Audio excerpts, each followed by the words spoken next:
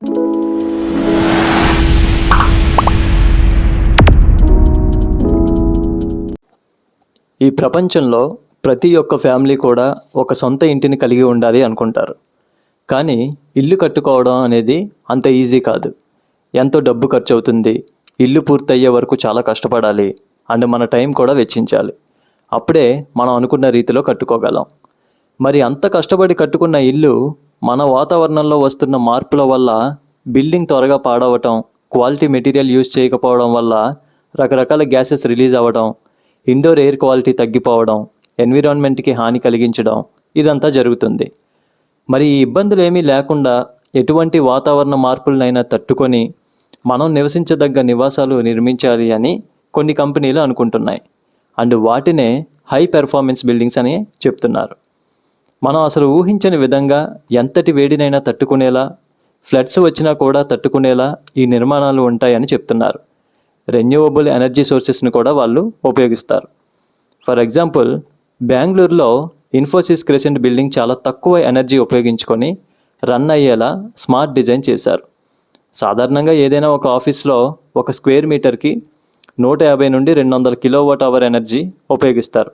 కానీ ఈ బిల్డింగ్కి 75 కిలోవాట్ అవర్ ఎనర్జీ ఉపయోగించి రన్ అయ్యేలా డిజైన్ చేశారు. వీళ్ళు ఉపయోగించే మెటీరియల్ అంతా కూడా ఎకో ఫ్రెండ్లీగా ఉండే మెటీరియల్ అండ్ రీసైకిల్ చేసిన మెటీరియల్ ఎక్కువగా ఉపయోగిస్తారు.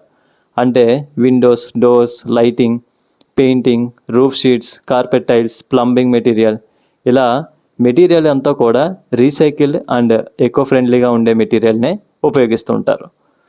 ఇటువంటి మెటీరియల్ ఉపయోగించి వాళ్ళు అనుకుంటున్న ఒక మంచి హై పెర్ఫార్మెన్స్ బిల్డింగ్ నిర్మించాలి అంటే మెటీరియల్కి ఎంత ఖర్చు అవుతుంది అండ్ కట్టిన బిల్డింగ్ లైఫ్ సైకిల్ బాగుండాలి అంటే ఏం చేయాలి అని లైఫ్ సైకిల్ కాస్ట్ అనాలిసిస్ కూడా చేస్తున్నారు.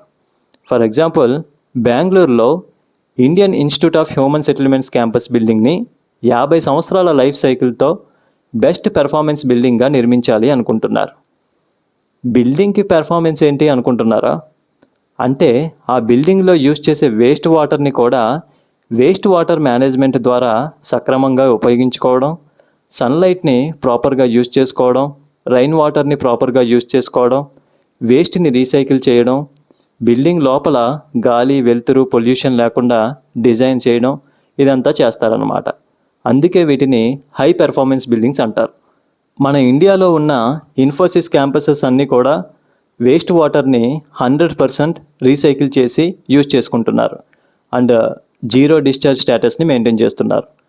అసలు ఈ హై పెర్ఫార్మెన్స్ బిల్డింగ్స్ అనేవి ఖచ్చితంగా అంత బాగుంటుందని గ్యారంటీ ఏంటి? చాలా సంవత్సరాల వరకు చాలా బాగుంటాయని ఎలా డిసైడ్ చేస్తారు?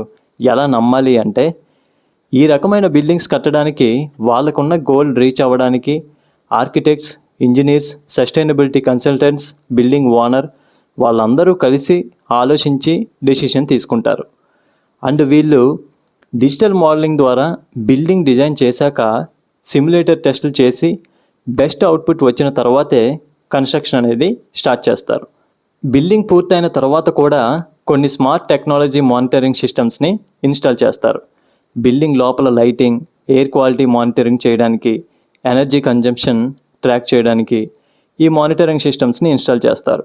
అల్టిమేట్ గోల్ ఏంటంటే ఈ రకమైన బిల్డింగ్స్ని సొసైటీలో ఎంకరేజ్ చేయాలి, ఎన్విరాన్మెంట్ని కాపాడాలి, వేస్టేజ్ని కూడా బెటర్గా మేనేజ్ చేస్తూ ఉపయోగించుకోవాలి, హెల్దీ లైఫ్ లీడ్ చేయాలి అని. మరి ఈ హెచ్పిబి హై పెర్ఫార్మెన్స్ బిల్డింగ్స్ మన దేశంలో ప్రజలు యాక్సెప్ట్ చేస్తారా, ఎంకరేజ్ చేస్తారా లేదా అనేది వేచి చూడాలి. Please do like, share and subscribe to my channel. Thank you.